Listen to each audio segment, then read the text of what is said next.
क्या बात है पिताजी, आप परेशान दिखाई दे रहे हैं। नया राजा बावला है। क्यों? कहता है ईश्वर कहाँ है, प्रमाण दो। वह किसे देख रहा है, कहां देख रहा है, इस समय क्या कर रहा है। और नास्तिक है बेटा, जो कल तक किसी ने उत्तर नहीं दिया तो वह सारे मंदिरों से मूर्तियां हटवा देगा। बस इतनी सी बात और इतनी चिंता। बेटा बड़े बड़े विद्वान। पिताजी, आप कल मुझे राजा के पास ले चलिए, मैं उनके प्रश्नों का उत्तर दूंगी।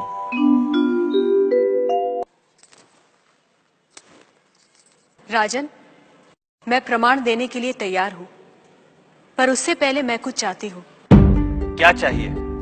थोड़ा दूध।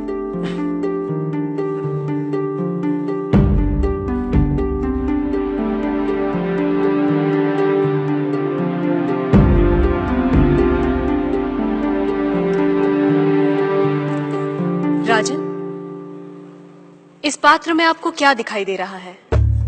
दूध? क्या दूध के अलावा कुछ और दिखाई दे रहा है? नहीं। पर मुझे तो मक्खन भी दिखाई दे रहा है। क्या आपको मक्खन दिखाई दे रहा है?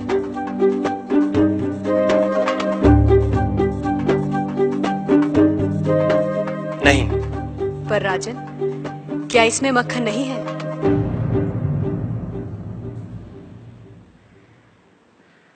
है। जैसे दूध के कण कण में मक्खन है, मक्खन के कण कण में घी है, वैसे ही ईश्वर सृष्टि के कण कण में भिन्न भिन्न रूपों में है, जो है पर दिखाई नहीं देता। जैसे दूध से मक्खन पाने के लिए उसे मथना जरूरी है, उसी तरह वेदांत के श्रवण, वेदांत का मनन और उसके निहितार्थ पर निरंतर ध्यान के द्वारा ही ईश्वर का अनुभव किया जा सकता है। राजन, क्या आपके पहले प्रश्न का उत्तर आपको मिल गया? मैं मान लेता हूं, पर वो किसे देख रहा है, किस ओर देख रहा है? क्या मुझे एक जलती हुई मोमबत्ती मिल सकती है? राजन, ये रहा आपके दूसरे प्रश्न का उत्तर। प्रकाश की ये लौ कहां देख रही है, किसे देख रही है? ये सभी को देख रही है। सभी और देख रही है। राजन, जिस तरह इस मोमबत्ती का प्रकाश चारों ओर फैला हुआ है, उसी तरह ईश्वर की चेतना चारों ओर फैली हुई है, और उसी चेतना के कारण हम चलते हैं, बोलते हैं और सुनते हैं। जैसे ये प्रकाश सभी ओर देख रहा है, वैसे ही ईश्वर सभी ओर देख रहा है।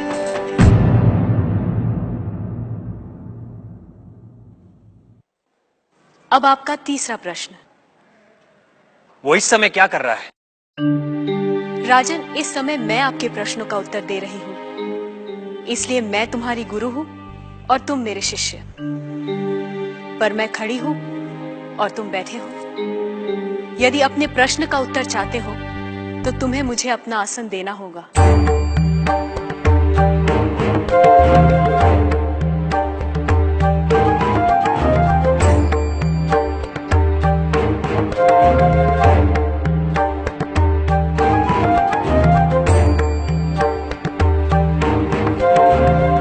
राजन, ये रहा तुम्हारे तीसरे प्रश्न का उत्तर।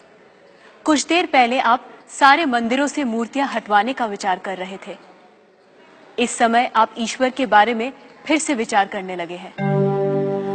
आप मेरे स्थान पर खड़े हैं और मैं आपके सिंहासन पर बैठी हूं। इधर एक राजा को सामान्य नागरिक का स्थान और एक सामान्य नागरिक को राज सिंहासन दे सकता है, ये आप देख रहे हैं। आप मेरे स्थान पर और मैं आपके स्थान पर बैठी हूं। ईश्वर इस समय ये करवा रहा है, उस अनंत और असीमित शक्तियों के स्वामी जिसने ये सुंदर, अद्भुत, विस्मयकारी और महान संसार रचा है, जिसमें सूर्य, चंद्र, तारे, ग्रह, नक्षत्र अपने अपने स्थान पर स्थिर और गतिमान है, जिसके कण कण में एक व्यवस्था है। ऐसे शब्दों और ज्ञान से परे ईश्वर के लिए क्या संभव है? कहिए राजन, क्या मंदिरों से मूर्तियां हटवाई जाएं? मूर्तियां तो उस ईश्वर की प्रतीक है, उनका मूर्त रूप है। वह सर्वज्ञ, सर्वशक्तिमान, सर्वव्यापी ईश्वर सर्वत्र है। किसी ने उसको पत्थर में पाया, किसी ने पेड़ों में, किसी ने शब्दों के माध्यम से, तो किसी ने प्रार्थना करके। वही परमात्मा अनेक नाम, रूप और गुणों में व्यक्त होता है, और कोई उन्हें अरूप और निर्गुण आत्मा के रूप में जानते हैं।